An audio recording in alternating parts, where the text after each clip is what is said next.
Hello दोस्तों, मैं चंद्रा दीदी आज फिर से हाजिर हूँ आप सबके लिए एक प्रेरणादायक कहानी के साथ।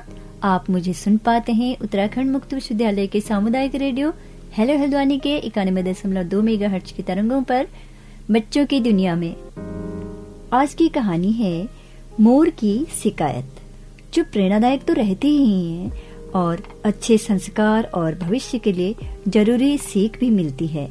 कहानियाँ हमेशा विशेष रहती हैं, जो बच्चों के बीच एक आनंदमय बॉन्डिंग बनाता है और साथ ही उन्हें शिक्षा भी देता है। तो आइए दोस्तों सुनते हैं कहानी मोर की शिकायत। एक बार एक मोर था जो बहुत सुंदर था। उसके पंख बेहद खूबसूरत थे। एक दिन खूब झमाझम बारिश हुई और मोर नाचने लगा। नाचते हुए वह अपनी खूबसूरती को निहार रहा था, पर अचानक क्या हुआ, उसका ध्यान उसकी आवाज पर गया। तो बच्चों, मोर कैसे बोलता है आपने सुना होगा ना, कितनी बेसुरा आवाज होती है मोर की, बिल्कुल अजीब सी अलग, जो एक बेहद बेसुरा और कठोर थी। इस बात का एहसास होते ही वह बेहद उदास हो जाता था और उसके आंखों में आंसू आ जाते थे। तभी अचानक उसे एक कोयल गाती हुई सुनाई दी। कोयल की मधुर आवाज को सुनकर मोर को उसकी कमी एक बार फिर एहसास दिलाती है। वह सोचने लगा कि भगवान ने उसे बहुत सुंदर बनाया, पर बेसुरा क्यों बनाया। तभी एक देवी, बहुत सुंदर देवी प्रकट हो जाती है। उन्होंने मोर से पूछा, मोर तुम क्यों उदास हो।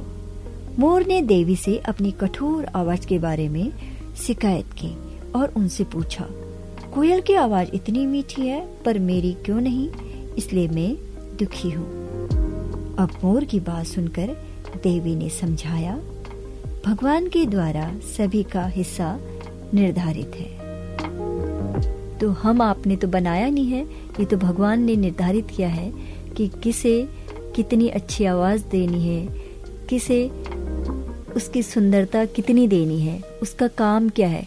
सब भगवान के बांटे हुए अलग अलग कार्य हैं, अलग अलग रूप रंग है, तो हमें कभी उसकी अवहेलना नहीं करनी चाहिए। जो भगवान ने दिया है उसे उसी तौर तरीके पे हमको अपनाना चाहिए। जिसने वो तरीके अपना लिए वो जिंदगी में बहुत खूबसूरत है, बहुत अच्छा और बहुत सुंदर है, बहुत आगे है। तो भगवान ने उन्हें अलग अलग बनाया है और वे एक निश्चित काम के लिए हैं। उन्होंने मोर को सुंदरता दी, शेर को ताकत और कोयल को मीठी आवाज। हमें भगवान के दिए इन उपहारों का सम्मान करना चाहिए। हम सबको सम्मान करना चाहिए बच्चों। हम यही तो सीखते हैं इन कहानियों से कि हमें कभी भी किसी भी प्राकृतिक जो चीजें हैं उन पे हम अपना अधिकार न जमाएं, हम उसकी अवहेलना न करें और जितना है उतने में ही खुश रहना चाहिए। देवी की बातों को सुनकर मोर समझ गया कि दूसरों से तुलना कभी नहीं करनी चाहिए, बल्कि खुद के हुनर की सराहना करनी चाहिए, उसे और निखारना चाहिए। मोर उस दिन समझा कि हर व्यक्ति किसी न किसी तरह से यूनिक होता है। तो बच्चों, हमें क्या सीख मिलती है कहानी से? जो हम जैसे हैं वैसे ही हम खुद को स्वीकार करेंगे तो ये खुशी का सबसे पहला कदम होगा।